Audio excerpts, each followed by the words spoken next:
Hello and welcome back, student. Today we will start the chapter 3 of Unit 1, the bamboo curry of class 5 NCERT book Marigold.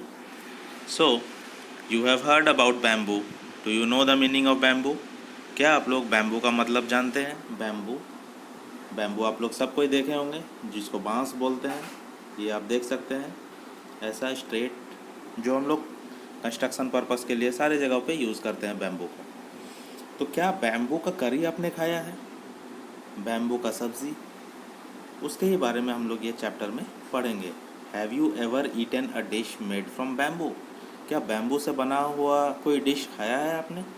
Let's read this picture story and find out which part of bamboo can be cooked and eaten. और हम लोग यहाँ से जानेंगे कि bamboo का कौन सा पार्ट हम लोग कुक कर सकते हैं, हम लोग डिश बना सकते हैं, हम लोग उसको खा सकते हैं। So we will start bamboo curry. One day, the mother-in-law of Santhal bridegroom cooked a special dish for him when he visited her. एक बार की बात है जब एक संथाल ब्राइडग्रूम, एक संथाल लड़का, एक संथाल वर जो था वो अपने इन लॉज के घर गया हुआ था। इन लॉज के मतलब अपने ससुराल गया हुआ था। और संथाल जो है वो एक ग्रुप का नाम है, आदिवासी ग्रुप है जो जंगलों पे निर्भर होते हैं, रिवर्स पे निर्भर होते हैं, नेचुरल रिसोर्सेज पे वो निर्भर करते हैं। वो सारा अपना ज़रूरत जो है वो जंगल से पूरा करते हैं, ठीक है। तो मदर इन लॉ जो थी, उनकी जो सास थी उस लड़के की, उन्होंने एक स्पेशल डिश बनाया उसके लिए जब वो वहाँ पे गए। एक लड़का था, संथाल लड़का, जिनका शादी हुआ था। फिर वो घूमते फिरते अपने ससुराल गया, मतलब इन लॉज के वहाँ पे गया, ठीक है। और वहाँ पे उनकी मदर इन लॉ जो थी, मदर इन लॉ एक स्पेशल डिश बनाई उनके लिए, ठीक है, खाने के लिए।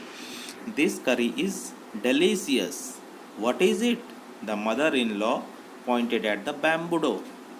फिर ब्राइड ग्रूम ने, लड़के ने पूछा सरप्राइजिंगली कि यह करी तो बहुत ही स्वादिष्ट है, यह सब्ज़ी तो बहुत ही स्वादिष्ट है, लजीज है, डिलीशियस।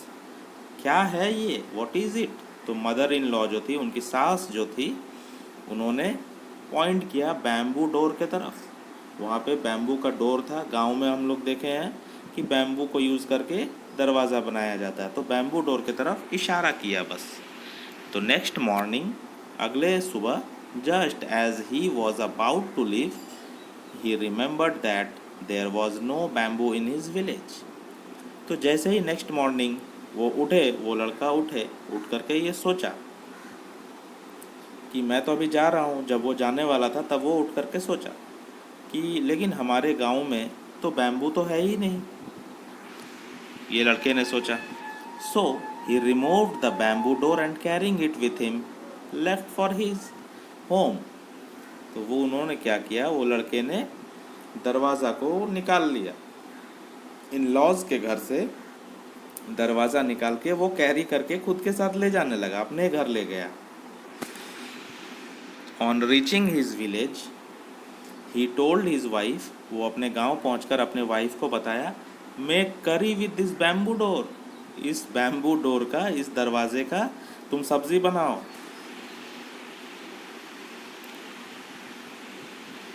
शी वॉज शॉक्ड, वो तो शॉक्ड हो गई। अरे बैम्बू का दरवाज़ा है, इससे करी कैसे बनाया जा सकता है? वो भी सोचने लग गई, हाउ कैन आई मेक करी आउट ऑफ बैम्बू डोर? मैं बैम्बू के दरवाजे से करी कैसे बना सकती हूँ?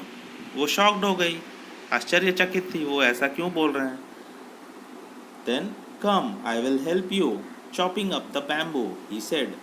और लड़के ने कहा कि आओ मैं तुम्हारी मदद करता हूँ बैम्बू को कट करने में। चॉप करने का मतलब छोटा छोटा टुकड़ों में कट करना, chopping the bamboo. His wife boiled it, उसकी वाइफ ने उसको बॉयल किया, उबाला, एंड बॉइल्ड इट, बार बार उबाला। Later when her husband tested it, he said it's too hard to eat. और जब उसके हस्बैंड ने उसको टेस्ट किया तो फिर बोले कि ये तो बहुत हार्ड है खाने में, बहुत सख्त है। ये देखो, आप देख सकते हैं। You don't know how to cook, अरे तुमको खाना बनाना ही नहीं आता है, इसलिए तो ये इतना हार्ड है, अभी तक ये बॉयल भी नहीं हुआ, अच्छा से बना भी नहीं। His wife added more water and boiled it, उनकी वाइफ ने फिर से पानी मिलाया और फिर से बॉयल किया और बॉयल किया। It's still too hard, I can't eat, ये बहुत हार्ड है। वो लड़के ने बोला कि ये बहुत हार्ड है, मैं इसे खा नहीं सकता। The in laws came to visit young couple, sorry, the in laws came to visit the young couple. In laws जो थे उसकी जो मदर इन लॉ थी, तो वो लोग यहाँ पे विजिट करने के लिए आए यंग कपल के घर में, ये लड़का लड़की के घर में। दैट इवनिंग, शाम को, they all laughed at his foolishness, सारे इन लॉज के जो लोग थे वो लोग इनके बेवकूफ़ी पे हंसने लगे। फुलिशनेस का मतलब बेवकूफ़ी, बेवकूफ़ी पे बहुत ज़ोर ज़ोर से हंसने लगे। The mother in law said, mother in law ने कहा, डिडेंट यू नो द करी was made from bamboo shoot, क्या तुमको पता नहीं था कि ये बैम्बू शूट से बना है, ना कि बैम्बू के दरवाजे से बना है। तो ये बहुत हंसने वाला बात हो गया, बहुत मजाक बना इनका। बैम्बू शूट का मतलब होता है कि बैम्बू का प्लांट जो होता है, बांस का जो प्लांट होता है, उसका जो नया नया जो स्टेम निकलता है, जो बहुत सॉफ्ट रहता है, और उसके नए नए पत्तियां जो निकलता है, उसको कहते हैं बैम्बू शूट, नए स्टेम को। तो वो सॉफ्ट होता है, उसका हम लोग करी बना सकते हैं, उसका सब्ज़ी बना सकते हैं। लेकिन ये लोग कितना बेवकूफ़ी का काम किया कि बैम्बू डोर को ये उठा करके ले आया और बैम्बू डोर को चॉप किया, कट किया और उसका करी बनाने का कोशिश किया, और फिर भी वो हार्ड ही रहा। तो आई होप कि ये आपको अच्छा लगा होगा ये चैप्टर, ये पिक्चर स्टोरी। आप कमेंट सेक्शन में कमेंट करके बताइए कि ये कैसा लगा, और क्या आप लोग बैम्बू को जानते हैं, आप कभी बैम्बू ट्री को देखे हैं? बैम्बू ट्री को अगर देखें तो कमेंट सेक्शन में मुझे कमेंट करके ज़रूर बताइए कि आप बैम्बू का ट्री कैसा होता है। तो thank you and have a nice day. तो हम लोग बैम्बू करी का हम लोग यहाँ पे एक्सरसाइज देखेंगे। कंप्लीट द सेंटेंसेस मीनिंगफुली, यहाँ पे सेंटेंस को मीनिंगफुली कंप्लीट करना है। पहला सेंटेंस है, the bridegroom left with the door of his in laws house. Bridegroom जो है वो वहाँ से निकल गया अपने इन लॉज के घर से, वो डोर को लेकर के। Because it was made up of, क्योंकि वो किससे बना हुआ था? बैम्बू से। Because it was made up of bamboo and there was no bamboo in his village, और उसके विलेज में बैम्बू नहीं था, इसलिए वो बैम्बू का जो डोर था इन लॉज के यहाँ, वो उठा करके ले गया।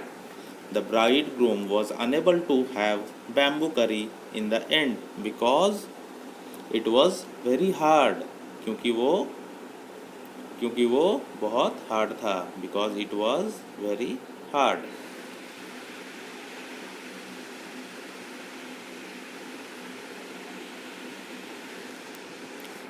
Word hunt. Fill in the blanks with words from the story. The bridegroom went to visit his in-laws. The mother-in-law pointed towards the bamboo door, यहाँ पे towards होगा। He stayed the night at his in-laws या with his in-laws.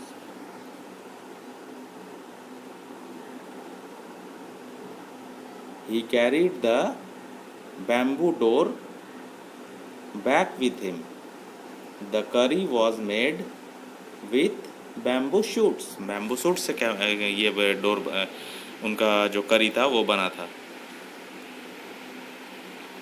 Thank you, have a nice day.